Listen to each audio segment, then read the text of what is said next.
You know what? Screw it. I feel like getting really silly today. Sillier than I've ever gone before. Is this a parody, a real theory, a headcanon, a thematic observation, a prediction? I don't know. We might as well have stuck a fourth-dimensional cat in a box and said, yep, Schrodinger, tell us what the answer is. Because it can be anything depending on where the series ends up going. I don't know how this video will age. I'm just gonna warn you, there's gonna be a lot of shark jumping in this one. That said, in all seriousness, this is going to get pretty dark. If you do not like the sort of implications of a child being stuffed into a suit that will kill them, this is going to be one of the darker ones. If this video I made, the one about the realistic implications of wearing a springlock suit as an employee, if that was too dark or intense for you, you might not like this video. Otherwise, hopefully at least I can propose an interesting theory or story. If I call where the story is going, awesome. If not, at least this will be an entertaining take, hopefully. So during a stream, I watched some Rytoast and the latest game theory, and they raised a lot of questions about the Fall Fest and stuff like that. But more interestingly, Rytoast talked about the imagery of the Red Lake. And you know what? They're right. It's weird that it's appeared 4 times now between FNaF World UCN and now the modern stuff with Help Wanted and Ruin. Also, credit to OofTroop for pointing out that it was in fact in Ruin. There's also the fact that Old Man Consequences has now been in both Security Breach and Help Wanted too. Now, Rytoast talked about the Dark Circus in combination with the Houdini Golden Freddy skin, and that idea of drowning in a water tank or trying to escape a water tank as you're chained up, and suggested that it might mean Cassie might have been drowned. But personally, I find that unlikely for a few reasons. As far as we know, all 5 of the missing children were killed in the safe room. So I find it unlikely that Cassidy was killed in anything involving water unless there's a bathtub in that back room that we never saw. However, let's think about that Red Lake part of said lake imagery. A few times so far, and I'm by no means the first person to ever suggest this, that Cassidy might have died in a springlock failure, or at least Cassidy's death would involve that to some extent. And since I've already talked about why that might be the case, or at least what that can imply, I'm going to kind of skip the details a little bit for here, but think about the concept of a red lake and drowning in this context. We know from both Springtrap's actual design scheme, as well as how the movie handled the springlock failure, that one of the worst places you can be hit during a springlock failure is the rib and chest section, where those metal spines and parts that hold the components to the outside can collapse back in on you, crushing your torso. And you know what's in the torso? Lungs. Can you see where I'm going with it? It may not be a literal bathtub or sink kind of drowning, but the imagery of drowning in a red lake definitely fits the concept of slowly dying in a springlock failure. It could also have a secondary meaning in the fact that William's killing seemed to be really bloody and gruesome, at least based on how FNaF 2 represented it, so that could also play into it. It is really dark, but that would explain why the Red Lake itself is so important. And I don't think that would be enough for me if it wasn't for FNaF World being consistently referenced now. In FNaF World, the Red Lake is the lowest point of the subtunnels. It's the hardest thing to get to, and it's buried deep down on the game's code, in quotes, or whatever the hell this world is. And in UCN, it's extremely accessible. When we go down to the deepest, darkest points of the Pizzaplex, we find the Red Lake there, or more of red water there.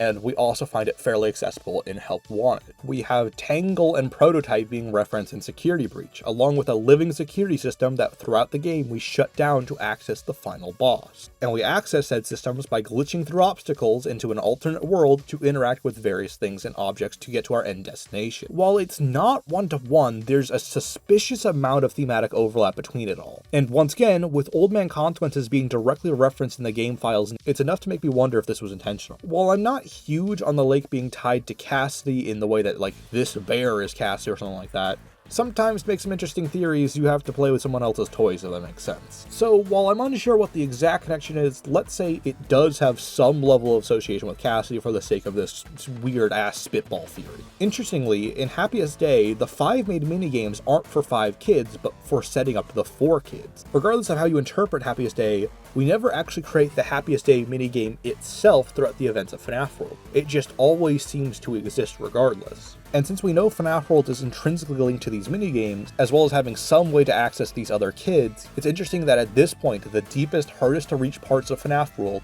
is the Red Lake. Pretty much regardless of how you interpret Happiest Day, I think it's possible, or at least there's a few ways you could work it, to make this the Cassidy equivalent to these other minigames. shapes. While the aesthetic is a little different, we still are a vague bear silhouette in this area. In fact, if you remove the glow and the white filter, it's a lot like the other Happiest Day setup minigames. These are the minigames that connect to the other kids. It does make me wonder if this is Cassidy's equivalent. And also, think about what drowning in the lake again would mean in this context. Golden Freddy is interesting because it persists despite all of the odds against it. Animatronics aren't supposed to be in, and Springlock suits seemingly just kind of collapse in the safe room based on what we see with William.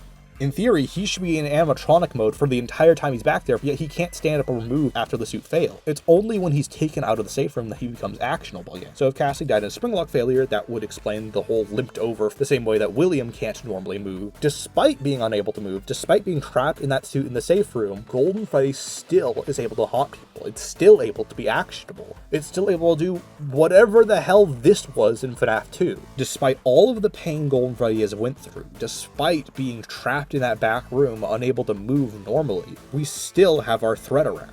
In fact, it's arguable that Golden Freddy, other than the puppet, is the most dangerous character prior to stuff like Springtrap or Baby existing. So if Golden Freddy sort of exists in spite of everything, in spite of the drowning torment they went through, what would drowning in that memory become? Well, there's a few ways I think you can interpret it. The probably saddest version would be giving up, letting that blood drown you and kill you, and succumbing to the pain and agony. You are gone. The pain was too much, your soul couldn't bear it. Or maybe something slightly more hopeful. If this is Cassidy's root memory, and it's something similar to what was going on with the other Happiest Day minigames, where we're able to link or set up whatever's going on with Happiest Day, this could be a sort of shortcut Happiest Day, an incomplete bastardized version of it, if that makes sense. Something similar to how the sister location fake ending happens. Like, it's canonical as a possibility, like, if this did happen, this is how it would play out, but it didn't, so this is what it would look like. Obviously, under Cassidy receiver-based theories, this would be an incomplete version. We didn't find the other 4 kids, it's just Charlie, the bite victim, and Cassidy, wherever they are here, moving on with their Happiest Day. That's why it's flawed and non-canon. They didn't find the other 4 kids, but they did free the main one, if that makes sense.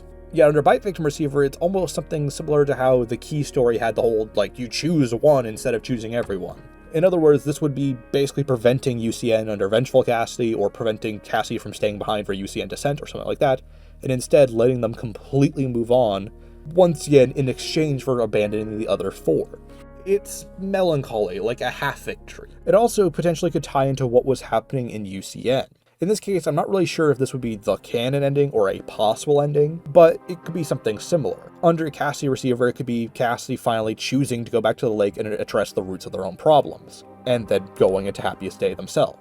In other words, being the direct predecessor moment to this event in Happiest Day. Under UCN Descent, this would be the Cassidy who was left behind after the events of Happiest Day, choosing to go into the lake, freeing themselves and just letting Andrew stay behind. Or, under Vengeful Cassidy, it could be a sign of a possible ending where Cassidy chooses, once again, to return to the lake, to give up and have their soul move on, and let Afton just rot in hell. Pretty much no matter which way you work it, you could explain the Red Lake being the sort of birth of Golden Freddy, if that makes sense. Now, here's something interesting. Let's count every time William's been killed, or has had a fatal-esque event happen to him. The first time he's killed on screen was in FNaF 3 when he's Springlock failure, and then at the end of that game, he's burned in the fire. Up to that point in the series, that was the equivalent of him dying both times. Then in the novels, he was Springlock failured, and then ultimately burned in Fourth Closet. In FNaF 6, we have him burn in the fire. Once again, for the time, that was kind of the final send-off of his character.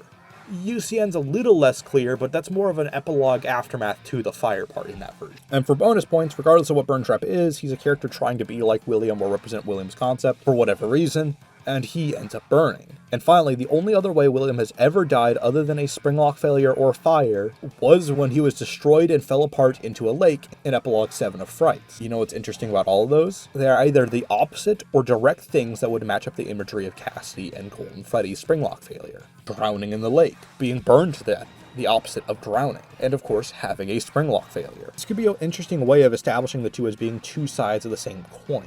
A sort of eternal cycle of fire and water, or maybe more accurately, fire and blood. Now if you ask me, that's pretty metal.